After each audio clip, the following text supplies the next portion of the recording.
office tower and declared his intention to run for the presidency of the United States of America.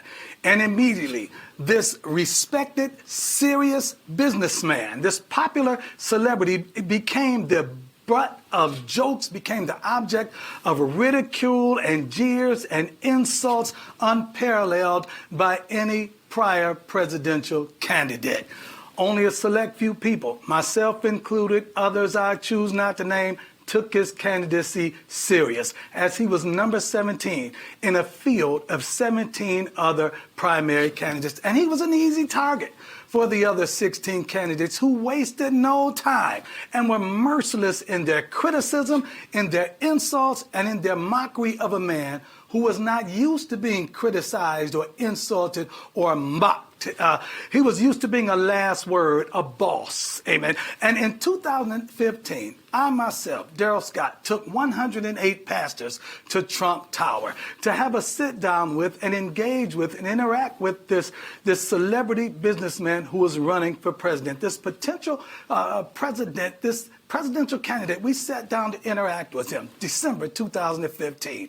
The very next day, I woke up and I was the target of criticism and insults and mockery and death threats. I was called a coon, called an Uncle Tom, a race traitor, a sellout, a bootlicker, and told that I needed to be killed because I took a group of pastors to sit down with the presidential candidate. They said, boycott his church, boycott his businesses, ruin him, put him out of business, harass his home, harass his family, harass his church, harass his children, but against all odds, this New York businessman won not only the Republican nomination, he won the presidency of the United States as well.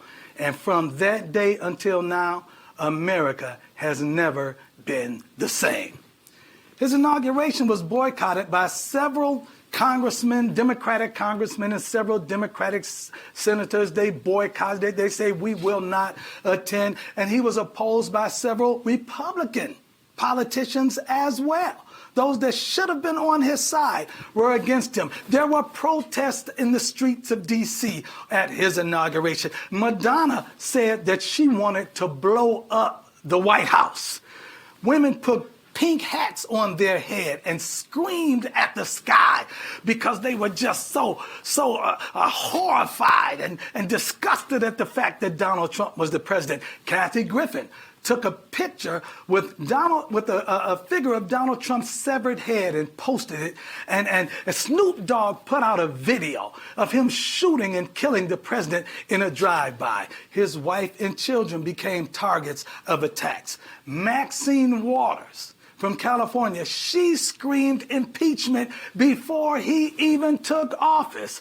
And she encouraged Americans to resist and oppose not only the president, but also everyone else who supported him. Let's look at Mad Maxine right here, Crazy Aunt Maxine. Already, you have members of your cabinet that are being booed out of restaurants, who have protesters taking up at their house, who's saying no peace, no sleep. No peace, no sleep. And if you see anybody from that cabinet in a restaurant, in a department store, at a gasoline station, you get out and you create a crowd. And you push back on them. And you tell them they're not welcome anymore, anywhere.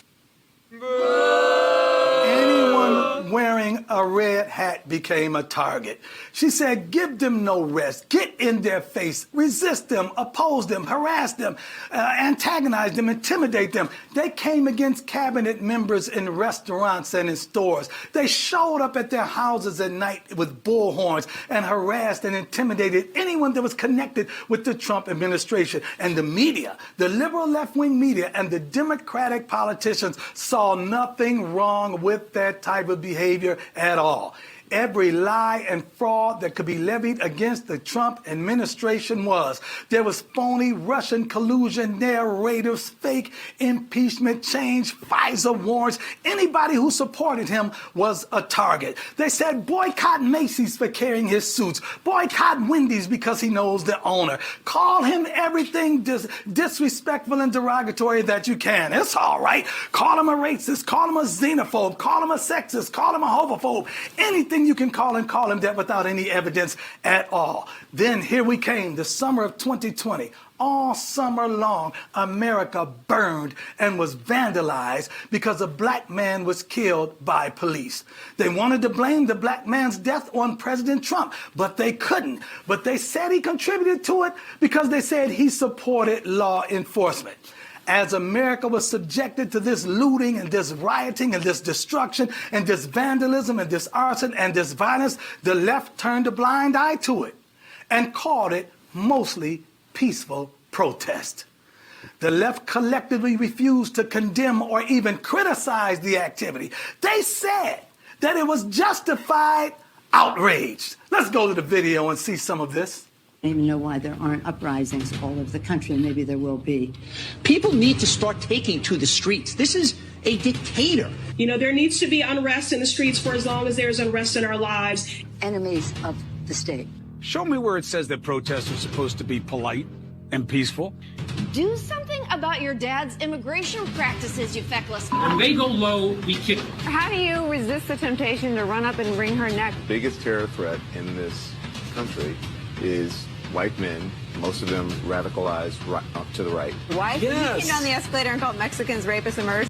He said, well, what do you think I should have done? I said, I think you should have punched him in the face and then gotten out of the race. You would have been a hero.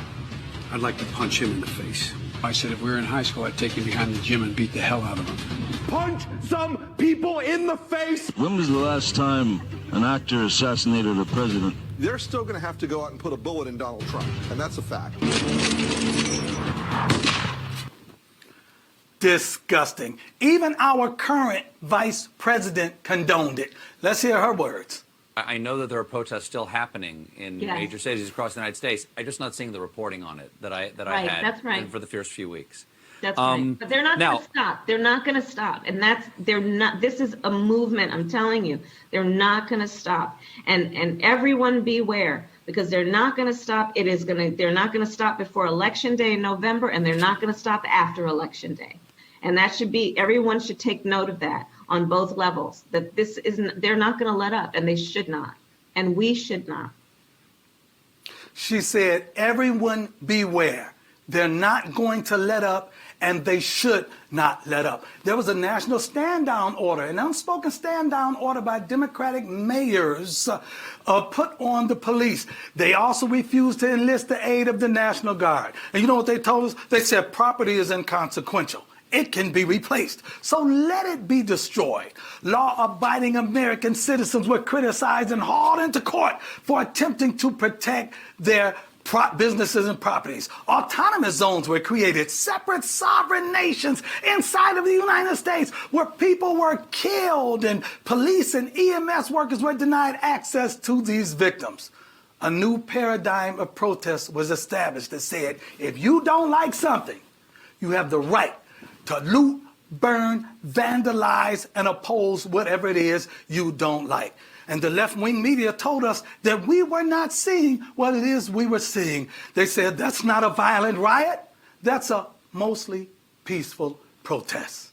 It was 4 years of hatred, vitriol, persecution, harassment, intimidation, and antagonism by the left towards anyone on the right, and particularly against Trump supporters. They even tried to storm the White House, and the left approved. They defaced and destroyed national monuments, including the Lincoln Memorial, and the left had no problem with it. They burned churches, and the left was quiet. They filled the Senate chambers to protest the acceptance, the confirmation of Brett Kavanaugh as a Supreme Court justice, and accosted senators in elevators. Nobody had a problem. The left didn't object. But then the left, who condoned the previous behavior, were quick to condemn